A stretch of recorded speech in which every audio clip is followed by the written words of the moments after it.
Okay. Welcome back to another episode of A Dose of Reality. You already know what it is. We're back on the subject of creation. So if you haven't already, go and check out our 2 previous episodes on creation. They will be linked in the description. But I'm excited for today's one because we're going to be talking about the creation of our people, the African race, Nadjaru Salal, as we would say in our language.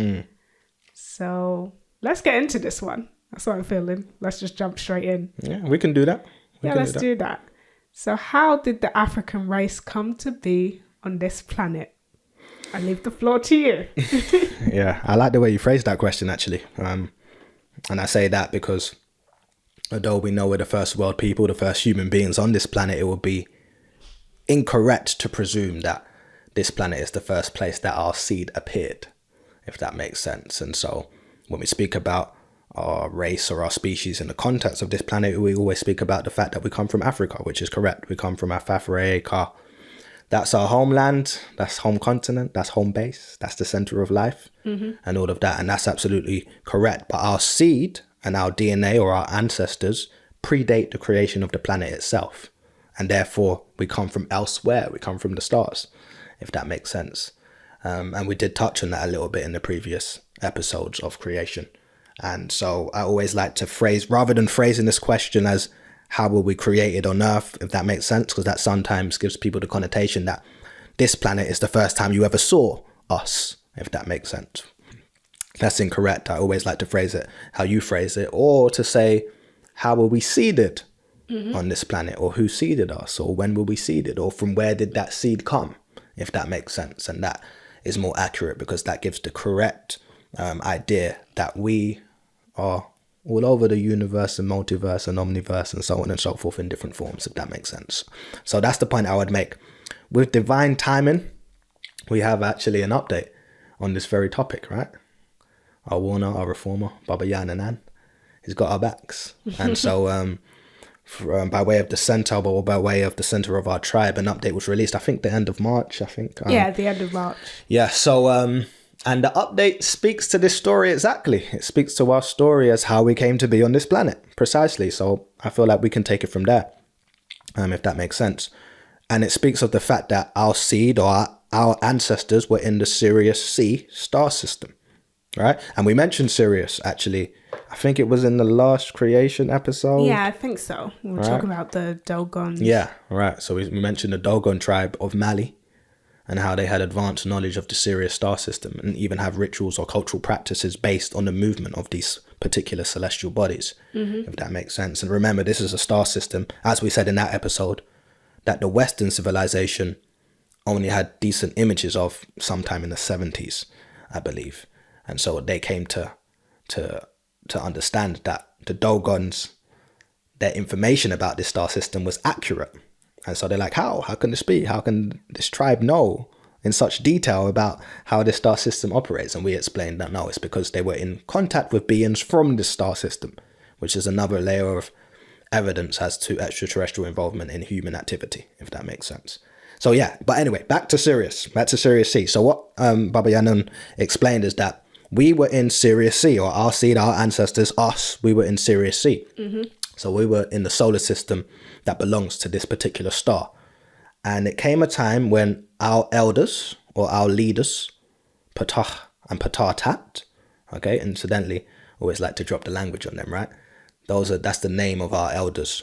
But the tone Ptah means opener, right? Which I think, again, we mentioned in one of these creation episodes, because I spoke about Ptah being the one that brought the cosmos into existence, that 3 tones in one, if that makes sense. So when you hear Ptah Tat and Ptah, you're talking about the female and male principles of this deity, if that makes sense, of this opener. But anyway, so Baba explained, okay, so our elders, our leaders, looked up to the skies and noticed the change in the orbit of the planet closest to the sun, if that makes sense.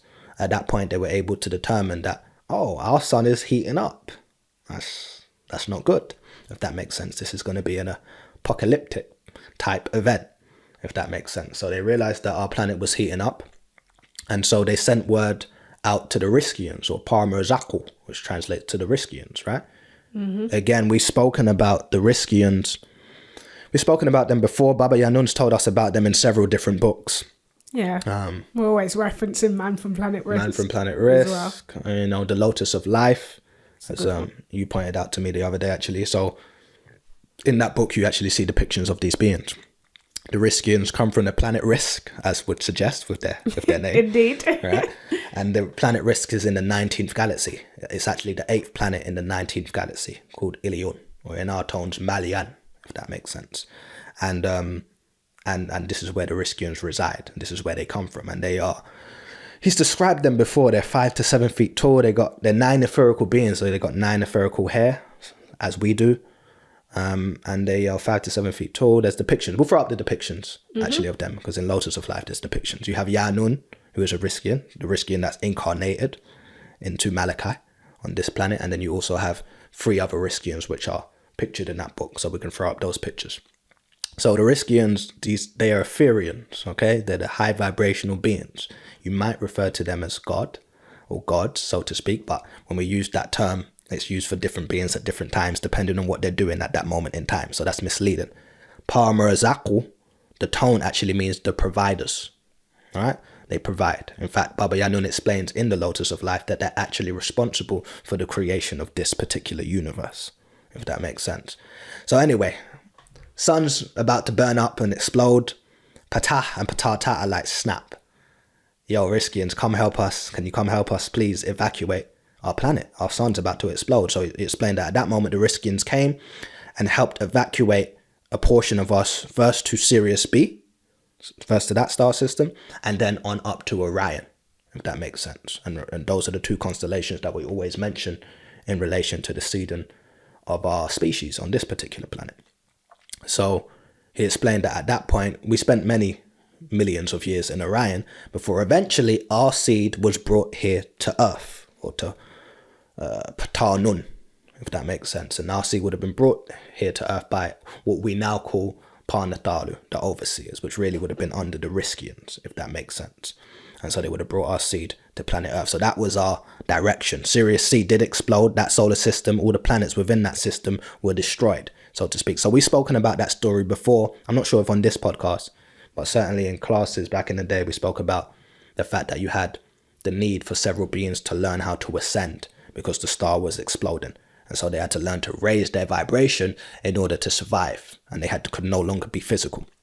And so this update, if you like, provides us with an extra angle, because what it said is that you also had Marzaq come and help evacuate some of us to Sirius B, first to Sirius B, and then on to Orion, where we resided for quite some time. And then eventually our seed was brought here, if that makes sense. And so he said we were seeded. We've mentioned this before. This is mentioned in different books. We were seeded in the Karash, which translates to the dolphin. We were seeded in the waters, in the ocean, if you like. It's interesting, the dolphins. We got to tell the story one time of the dolphins because their ancestors come from a planet called Maldek. All right. And Maldek was a planet in this solar system. And I say was a planet in this solar system because the Anunnaki, they crashed into that planet.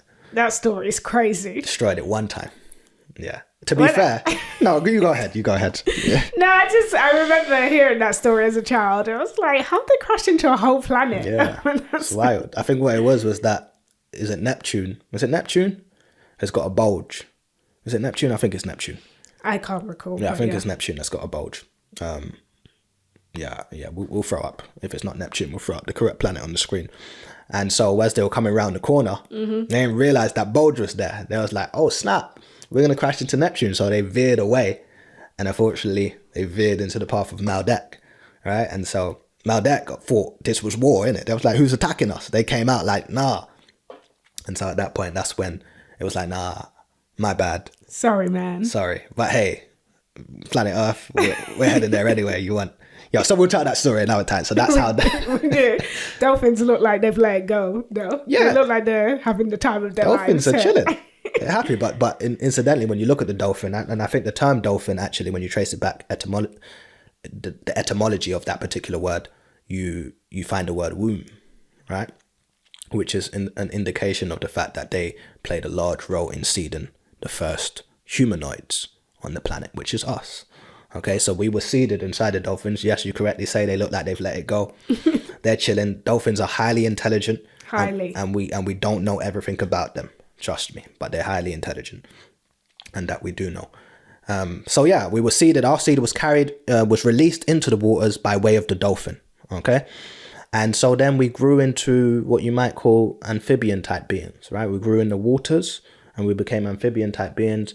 At this point, Baba would have explained that we would have gone to different places. We might have gone to Antarctica, where we would become what you might term as sirens or mermaids and mermen, if that makes sense, where we would come out onto land during the day and then retreat back into the seas during the nighttime, if that makes sense. So mermaids is a very real thing. It's a very real thing. It's myth. It's still myth to a lot. Yeah, yeah, and understandably so, because a lot of these creatures are presented to us in a mythological way, if that makes sense. But there is reasons for a lot of these so-called characters of myth or mythological creatures, if that makes sense, and a lot of them tie back into some type of truth. Maybe not as it's presented to us in the movies or so on and so forth, but it ties back to some type of truth, and mermaids is one of them, because essentially you have a being that is half humanoid or half sea creature, so to speak. And so we became something like that at some point. Interestingly enough, what Baba explained at that moment is that when we were in Antarctica and doing what we were doing there, and coming out for the daytime onto the land and retreating back into the waters, the Rizqians actually sent the mantis type giant insects, giant mantis type aliens, so to speak, to come and educate us, to come and teach us. And they taught us many things, and one of the things they taught us was how to build underground bases and so on and so forth. And so the Rizqians were always looking out for their children in some form. And so they will allow us to develop on this particular planet independently, so to speak. Can't interfere at every section, otherwise a people never grows, never learns to take care of themselves, if that makes sense. But they were checking on us often, so they sent these mantis beings to help us and to teach us many different things. Incidentally, when you read the Lotus of Life, it also mentions that they send the Greys from the Zeta star system every 10 years to check on their children, if that makes sense.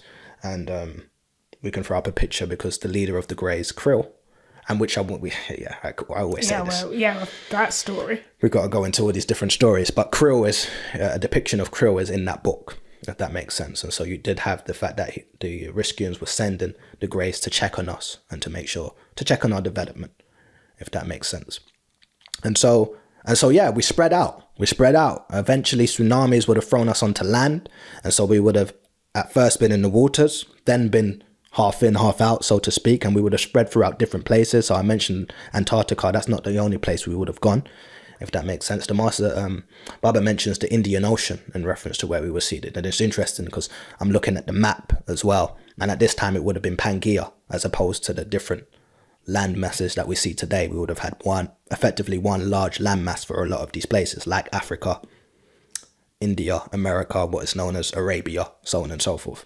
And so looking at the map, trying to work out, okay, where will we, because that's my mind, isn't it? Yeah, exactly. Where will we see this, if that makes sense? But eventually water would have thrown us onto land, and we would have become what I mentioned in terms of your Sands people, or your Sands tribe. You know, your Sands tribe and your Ptarahites, or what they might call your pygmy tribes, if that makes sense. And 5'4" men, 4'5" women.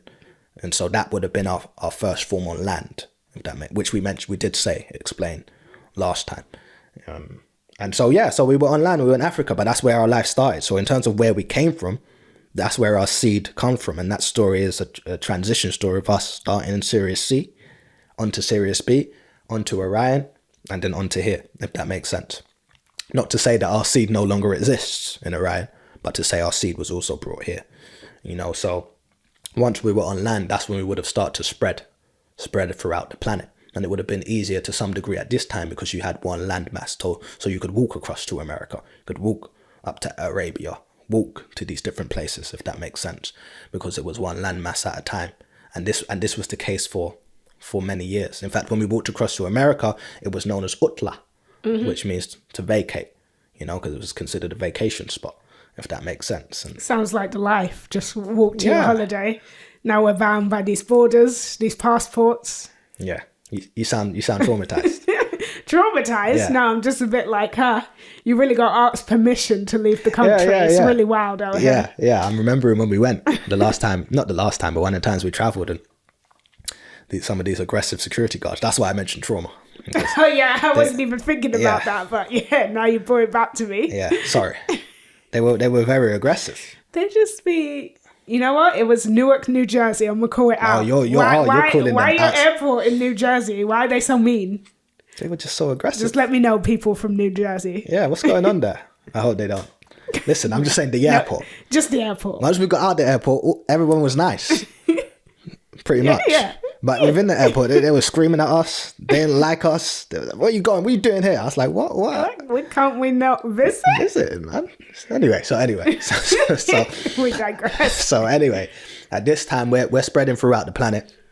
We go across to America, would have been known as Utla, which is our vacation spot. Later on, Utla would have become Atla, which eventually became Atlan or Atlantis, if that makes sense.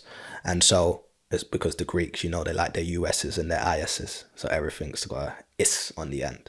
And so that's where that idea came from. We actually got a part of that scroll called Atlantis, which speaks of the city of Atlantis, if that makes sense, and how it ended up underwater, which was really by way of a ball of fire, if that makes sense. Or it was sunk once it got invaded by outside forces. It was sunk and then it went below the ocean. But there was a time on Atlantis actually where it was a high vibrational city, and it had direct connection to Orion and Sirius, whereby you could simply travel. He describes it in that book as just walk up the stairs to these other locations in the universe, so to speak, such as Orion, such as Sirius. So we were directly connected to Nadjaru and Rizq or Marzaq, if that makes sense. And so we had that ability. But yeah, so one thing to note about us is that we were on this planet many millions of years before anyone else got here. So a lot of things we did by ourselves, if that makes sense, in terms of human activity. And so we spread throughout, and that's why we're everywhere first, if that makes sense. So we had the fact that we went to Utla, or what's become known as America. And actually in another book called Is Egyptian Ontology or Mythology, Baba Yanun breaks down exactly how it became America over the years. You had the Amir and you had the Enqi, if that makes sense. And so read that book if you want to learn about that. But we were spreading throughout, and life was good. Rizqians were checking on us every so often. Interesting to note about us as beings as well. Same with the Rizqians, because the Rizqians, again, maybe we'll put up a description of them, but obviously they're highly melanated as we are. But that melanin will express itself differently depending on what environment you are in. So one of the depictions of our Nadjaru, I think it's Asar, is green. So, which is an indication of the fact that if we're in certain environments, we will be green, if that makes sense. In this particular environment, we rust, and so we're copper toned, if that makes sense. Baba Yanun explains the same with the Rizqians as well. Depending on the environment they're in, is the dependent how that high level of melanin will express itself, if that makes sense. But yeah, times were good. We were chilling. We didn't know death. Sounds like a time. This is millions of years ago. Everything was great. And then eventually, as time went on, other beings started to manifest.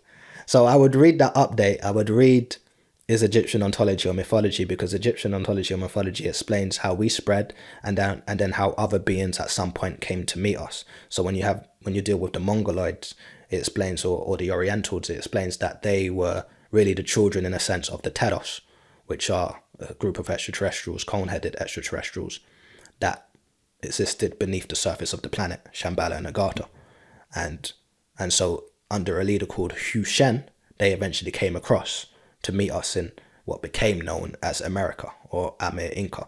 And they mixed with us, and that's what created your so-called Native Americans. It was that mix between us and the Orientals at that time. And this is evidence to the fact that when you look at the Olmec statues, which are us, you can see that they look like us, right? You look at certain other statues, you'll see they have a representation of either the Native Americans or the Orientals. And you look at some of the features of the Native Americans, you're going to see that they match a little bit to the Orientals. It's all in that book, if that makes sense. And so we're native to everywhere, if that makes sense. But read that book for the story. So it was a long time before anything else happened. There's a lot of stories that took place to us before any other human beings manifested. You know, the Bible speaks of, okay, first we were chilling. Eventually it came a time where other beings started to arrive to the planet from other locations and start coming with their own projects. And we were of a herbivore nature. And eventually you had the carnivore nature, which started to arrive on the planet. He explained actually in a document called Dinosaurs. Dinosaurs are there many kinds. He explained that, okay, the planet was split in two, right? You had the herbivores on one side, us, and any other life that matched our style of living, if that makes sense. And you had the carnivores on the other side. And you had a gate separating the two. And you had Nadjaru over our side of the planet, or in charge of our side of the planet. And you had Anunna, or the Anunnaki, over the other side of the planet. And he said that at some point, these carnivores broke the rules, as they did, and knocked down the gate, or infiltrated or got through the gate and started hunting the herbivores, okay, including our ancestors, the Sans tribe. And so at that point, Panafari were looking down like, what? Not our children. Took them a moment, but they created the meteorite, or the ball of fire. And so we know something contributed to the extinction of the dinosaurs. This is kind of well known.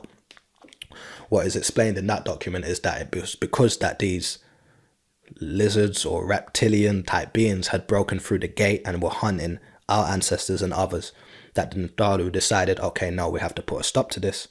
We're going to have to ball of fire this place, okay? And he explains in that document exactly what they created the ball of fire out of, certain elements, if that makes sense, which I can't recall at this moment.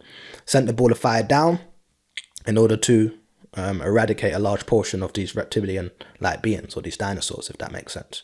Okay, successful. In order to do that, they had to tell the Sans tribe the safe locations on the planet to go, if that makes sense.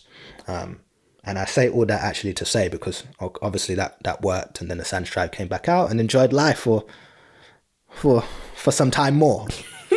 It was like, thanks, parents. Yeah, appreciate you. Appreciate it. All right, let's get on with this.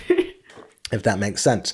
But the reason that I think it's important just to mention that story, as well as it's a useful story, maybe we can, if there's a link to that particular document, we can throw it out there, is that there is, if you like, correspondence between all the stories and what take place. So if we go back to Sirius C, essentially had a situation where the planet was set to be destroyed. At that point that the planet was set to be destroyed, they had to find a way off. And there may be a number of different methods that they use, but primarily in this story, we're talking about the fact that the Rizqians came and lifted them up, evacuated them, and took some of them to another location, and then on to another location, if that makes sense. When you read the dinosaur story, you're dealing with that ball of fire because something's gone wrong, if that makes sense. But it's interesting, in the update, he relates, well, I don't know if relates, but what he goes on to mention is that you have a situation right now on this planet where the planet could be destroyed at any moment. We're looking at Iran just attacked Israel. We've seen where that goes. You're looking at Russia, you're looking at the US, and you're like, damn, things could kick off at any moment. And so you do have a situation similar to what happened on Sirius C, in a sense, where they was able to come and say, okay, where's our children? Let's go. Ain't safe here no more. You do have a situation where they're looking to try and do the same here, if that makes sense. And so they're looking down like, you know, he's mentioned the fact that you have the US, which in fact he explained they're under Elil, and Russia, if you like, are under Enki, or more connected to Enki. So it's interesting because we're seeing that, we spoke about in the last episode, is Africa on the Rise, that battle between the US and Russia, how Russia are trying to get in there with Africa, and the US are upset about it, if that makes sense. But Russia have come with a little bit more humility than the US come with. So yes, the US is under Enlil, right? So, and as we've explained in the past, Enlil and Enki are your gods of the Bible, so to speak. The reason that you see, or one of the reasons that you see contradictions within the book itself, is because you have different people speaking at different moments. And Enlil and Enki are two of the prominent voices, right? And Enlil wants what he wants, and Enki wants what he wants, if that makes sense. Enki is a being that at some point in his time came to Africa and mixed in more with us, if that makes sense, or with our ancestors. And so, not to go too off track, but if you're looking at the two beings and you want to know for lack of a better word, who's good and bad. It's not like that. But we're gonna look more, if we're gonna say, well, which brother, we're gonna look more at Enki, if that makes sense. Enlil, you have Enlil, you also have the son of Enlil is Nanah, or Nanah, sorry, not Nanah, Nanah, and yeah, he's often referred to in our doctrine as the god or their god of light and fire, responsible for several things that happen on their religious side of things, if that makes sense. So I don't want to go too much into that story. But essentially what you've got now is that same battle always taking place. This is why the battle of the two brothers against each other is so important, so symbolic, and why it's been told through so many different cultures. Because that's essentially what you have on the planet today. People just don't know it. But you have certain humans or governments that are controlled by Enlil, and certain governments that are controlled by or look more to Enki, if that makes sense. And the clash means that at any moment somebody could be like, boom, nuclear weapon. Yeah, it's headed that way. It's headed that way. It's headed that way. Enlil and Enki to do with the Anunnaki or Sumerian doctrine. For anyone who's like, who's Enlil and Enki? Yes. Because you never... Yeah, no, very true. Very good point. You the Anunnaki, which are a group of extraterrestrials who are more responsible or more connected with the creation of the Caucasian race. You have Anu at their head, and you have his two sons, Enlil and Enki. Okay, so famous in the Sumerian doctrine, if that makes sense. And one thing that I explained on the last episode is that the modern day religions, such as your Christianity or your Islam, come from the Sumerian doctrine in a lot of ways. Or, if you read the tablets, you're going to see a lot of similarities in the stories, even if the names or the titles or the points in time are changed or morphed or mashed into different things that you can't really comprehend. That's where the Bible comes from, right? And so we learned a long time ago that these gods this God of the Bible is in fact multiple beings, hence the term Elohim, which is a plural word of Ilah, indicating that there are multiple beings. These gods of the Bibles are really your Anunnaki or your Pleiadians at different points in time, who are responsible for the creation of the Caucasian race. So when I talk about us, or those responsible for us being Natjaru, who are under Rizqians, that's where our lineage ties back in. We have that DNA within us. It's literally in us, which is why we look the way we do, and our gods and deities look the way we do. Or we look the way they do, maybe is a better way to say that, if that makes sense. And we don't look like any other race, or our gods don't look like any other race. They're responsible for seeding us. You have other extraterrestrials which are responsible for seeding other races, if that makes sense. And so the Enlil and Enki battle, you see translate in different cultures. If you go back to African culture, we had Asar and Sutukh, that battle between two brothers. Sumerian culture, Enlil and Enki. Onto biblical doctrine, Cain and Abel, if that makes sense. And you see it's a story that's told in different forms and represents different things at different times, if that makes sense. But that's Enlil and Enki. So they've been at odds for quite a while. We've got to tell the story of the Anunnaki and when they came, so on and so forth. You had different things taking place. So there's actually a document called Illyuwn and the Throne, which maybe we'll link or we'll go into at some point.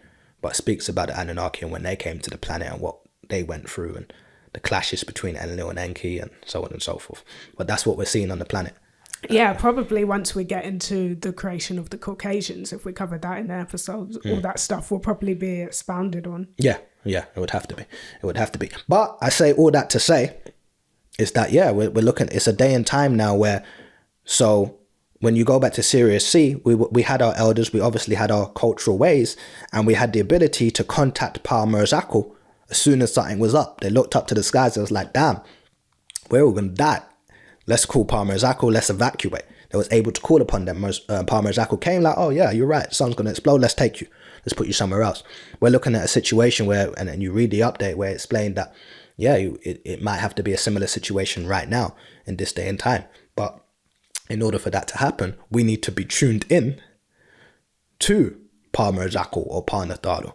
And that's what we're trying to, this is why we've always been saying this for quite some time. It's about that tuning our frequency to the frequency that's correct so that we can contact these beings. Also, and even more so that these beings can see us, if that makes sense, and notice who we are. We're in a planet that's got a variety of mixes and a variety of mixtures of those frequencies. So if you're looking down upon the planet right now, you'll be confused. Like, who's who? Where they at? Where's our children? If that makes sense. And so that's why, as Parnagar Salal, or the Negroid race, we need to attune our frequency to match that which it was when we were seeded here, so that our overseers can come and be like, there you are. Let's go. Let's bounce. Let's get out of here, because them guys it's about to be a madness here. It is about to be. If that makes sense. So, yeah, that's why I think it's pertinent to just mention that story. And I was reading it up there, and I was really like, well, what's the message here? And for him to conclude on, or lead on to the fact that still that story of 144,000, and if anyone's familiar with our doctrine, still that story of the Nefru looking for their children in terms of lifting them up, because the planet's going to go through turmoil. We're literally in the end times, as we keep emphasizing. And so it's all about the language you're speaking. It's all about the tone and frequency of your chants and prayers, which determine which beings hear you. And we as the Africans need to make sure that the Nadjaru can hear us. And if they can hear us, the heavens, so to speak, will open up, and they'll come and lift us up, so to speak. So that's an important point to make based on reading the update. But yeah, that would really be the story of us. It was always interesting to read. He's mentioned the Zetas before, and again, read Lotus of Life. He explains that, the Zetas come back every decade or so to check on us, to make sure that we're in good nick. I'm sure where they at now. No, I'm joking. But yeah, so they've been coming back, and the Rizqians have watched us carefully and watched our development carefully. But that's where we come from. We come from Sirius and Orion. That's where our seed come from. On this planet, we've been through many things. We were here when the dinosaurs were made extinct. We were here when other extraterrestrials arrived and started creating their own races, or mixing in to create their own races, and so on and so forth. And so we was here through all that. And now we've just lived through the last 6,000 years, which has been the rule of the devil, so to speak, or the rule of those lower etherical forces. And we're still here, just about. So we're coming out of it. But what we need to continue to do as we come out of it is attune ourselves. It's all about tuning in frequency, if that makes sense. But we've been through a lot. But that's how we came to be on this planet. I hope that gives us a story. I thought the update was pertinent. I thought it was beautiful timing. I was like, very good timing. It's perfect. That be Baba. He's always got the timing. Yeah, divine being. Right, I'm going to drop this. So, yeah. Yeah. It's interesting. It is interesting. That's a lot of perspective. Even when talking about the dinosaurs. Because obviously the dinosaurs is a story we've been given so much movies on. And it's like, well, what actually happened there? Right. So when Baba gave us that information, it gave so much perspective as to why, they were wiped out. Yeah, exactly that. And it was a situation where the Nefru are always going to, provided we're tuned in and we can connect with them, they're always going to look out for us, Yeah, and they're going to watch our situation. And it's been explained even in this time, if we had clearly separated ourselves from other forces, the Nefru would come in and wipe out that which oppresses us, so to speak. But what's happened now is we're so intertwined that it's really difficult to determine who's who, if that makes sense. But what's happening is happening anyway, so we cannot deny that the devil's seed, or the seed that's ruled this last 6,000 years, is being removed from the planet. The original seed, Baba explained, doesn't even exist here on the planet anymore. What you're seeing really now perpetrate the evils are sub-races of that seed, or diluted versions, so to speak, of that seed. But the pure original seed, which can't survive very well anyway. Remember the Pleiadians, when they first created the Caucasians, one of their instructions to the Caucasians was mix in, because your genes are quite weak. So you need to mix in, or else you're not going to survive as a species for very long, if that makes sense. That original seed is gone. You're seeing sub-races, if that makes sense. So, yeah, we can't deny that that's what's happening. And I like the cyclical nature of some of these stories, because we mentioned when he seeded us, we seeded in the Indian Ocean. I'm sure when he spoke about them dropping off the coronavirus, he also mentioned in the Indian Ocean. But I can't remember if that was in relation to the virus or to spores, because there was also spores dropped off for the new set of life. Yes. If that makes sense. Yes. So could be both, but I remember it in reference to spores for the new life of this planet. There you go. There you go. It's interesting. The Muar, the cigarette-shaped ship. It was that ship that dropped off the virus and was like, all right, see ya. We're out. It's been chaos ever since. Yeah, it's been a bit chaotic. So yeah, I always look to books like The Flood and I Was There, Which Was Here, which give us a visual, give us a representation of end time periods, if that makes sense. I mentioned Atlantis. One thing that they know, if you look into their research as well, I'm talking Westerners, they know something happened about 12 or 13,000 years ago. Likely a meteorite hit the planet, or something happened that changed the state of existence on the planet. Baba Yanunas explained, yeah, that was Atlantis. Atlantis was destroyed at that period of time, or sunk beneath the waters. And you read books like Atlantis or like Lost Records of Time, and you get the complete picture of that. And it was because of what was happening, if that makes sense. So yeah, and here we are today at the beginning of another cycle. And it's like, well, what we gonna do? So I'm trying to sort of we're trying to make sure that you kind of connect all the different dots, right? You watch what's going on in Africa. You watch what's happening there. You look at what's happening with our people, no matter where we are on the planet. You learn where we came from and what our story is and who we are, because that's been a large part of keeping us oppressed. We have no idea who we are. We have no idea who we came from. And so now we're linking our creation story to that of beings that came much, much later. We need to start to understand we've been here for millions of years. And our seed existed even before this planet was created, if that makes sense. So it's important and pertinent to understand that, because when we start to really realize that, we'll realize that, yeah, rising up out of this, we can do that. Ain't no issue. We've been through cycles. We've been here for a long time, if that makes sense. So yeah, I hope that helps people and it gives people an idea. Yeah, I think it does. So I guess if I was hearing this, what would come to mind is, will we seeded here to stay, or is the idea to go back home at some point? Yeah, I mean, it's a good question. I think we were seeded here for our development. I don't think anything's permanent, so to stay for a period of time. But of course, at some point, once we've reached a certain level, to return home, if that makes sense. But yeah, nothing's permanent, because our seed, if you think of the fact our seed predates the planet, then the idea is it will outlast the planet also. If we see what happened in Sirius C. Mm-hmm. So a lot of things are about learning. This physical realm itself is about learning. I was reading, I can't remember which book. Was it Lotus of Life, or was it another book where it was explaining the physical realm itself is a school for your soul, right? So we're here to learn, if that makes sense. So I think as a species, it's a similar thing. We're learning, we're growing, and at different times, our ancestors or our overseers are going to send different things to help us. Right now, given the time that we've in, they've sent Yanun. They sent one of their own, Yanun, who's incarnated into a being in order to teach us and raise us up from the, mentally dead state that we were in, if that makes sense. And so they'll send different things at different moments to help our development. But nothing's permanent for us. We're ever changing. And if anything's not changing, it's dead. And that's one thing we always learn in our culture. Change is constant, right? So, yeah, we're not here to stay, so to speak, but we have been here for a long time, right? And we're looking around now like, yeah, maybe it's time to go home. Pick us up. Yeah, please. And so, yeah, I think it's on to the next one, but we have to continue to raise our vibrations. We're coming out of a very difficult age. And so right now it's all about raising our vibrations and remembering who we are. And then we might be able to win this spiritual battle, so to speak. So yeah. Very interesting stuff. Baba just lays it out so eloquently. He does indeed. There's nothing like what you come across in this culture. Nothing like it. And many know it. Many know that. So yeah, absolutely. So yeah, should we leave that there?